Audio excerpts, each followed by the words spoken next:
10 Top Gardening Tips for Beginners. Eating a sun-warmed cherry tomato directly off the vine is, in my opinion, one of life's greatest pleasures.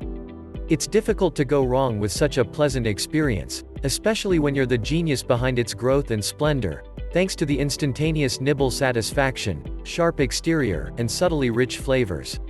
Having said that, you are free to garden as much as you wish. 1. Understand your planting zone. You must first determine your planting zone before you can begin planting or planning. Planting zones, also known as regions, are mostly influenced by the climate ranges of a geographical area. For example, Vermont has a completely different planting zone than Utah.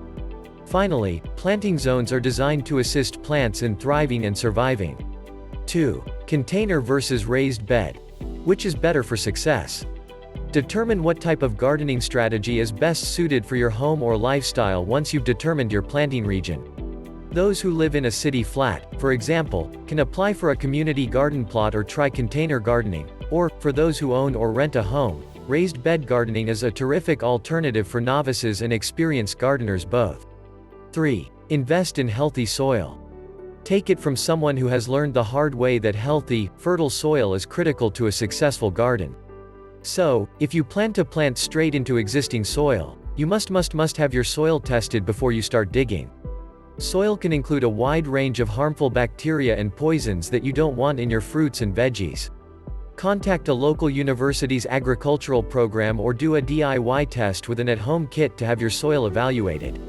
If you're beginning from scratch, whether in a container, a raised bed, or a freshly dug out area, you'll need equal parts vermiculite, blended compost, and peat moss.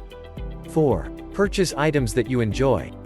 I can't tell you how many times I've gotten carried away at a plant sale, bought something I don't want to eat, kohlrabi, for example, and then neglected the plant. I feel bad for torturing my plant babies, but it taught me a vital lesson. Grow seeds and buy plants that you enjoy eating or that you will want to share with others once harvest time arrives. This strategy will help you preserve your enthusiasm and passion for your garden since, let's face it, gardens and the obligations that come with them can be finicky, unpleasant, and a little inconvenient at times. All gardens should feature a pollinator-friendly plant, in my opinion. Whether it's milkweed, wildflowers, or sunflowers, the choice is yours. Just make sure you plant something for the bees. 5. Make a calendar only for gardening. Grab a calendar and jot down gardening duties to assist you keep on track with your to-do list or harvest dates. Or, better yet, make a repurposed one out of old paper bags. You won't need a full-year calendar for gardening purposes, so you can easily get away with making an amended, 5-month version if you want to. 6. Water that has been treated with care and attention. The optimum times to water are early in the morning and late in the evening, before the sun gets too hot. Additionally, you'll want to water at the base of the plant. Do not water the leaves. Leftover water can burn the leaves or induce moldy spore disease, neither of which you want. At the end of the day, the easiest way to love on your plants is to give them a little TLC with water and attention. Some plants will require more water than others, so be sure to read about the watering instructions for each plant. It's very easy to overwater plants. This can invite unwanted pests or cause root rot or mold, which in turn can kill your precious plant babies. 7. Keep an eye out for pests and weed frequently.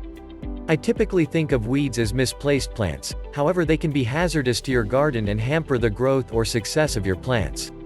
Not only that, but weeds can encourage pests and illness to stay longer in your garden, so you'll want to keep up with normal garden management. To avoid small weeds from becoming greater problems, I recommend weeding as often as possible. 8. Develop a fondness for the changing seasons. You'll have to be patient, as much as you want those tiny tomato seeds to grow into fruit-bearing behemoth monsters overnight. Plants require time to grow, so learn to appreciate the long, and often tedious, process of seasonality. 9. Keep track of your harvest dates. Make a note of when the fruit on your plants will be ready to pick on your garden calendar. It's all too tempting to get carried away and dig up potatoes or pull a tomato off the vine before it's ready, but save yourself the trouble.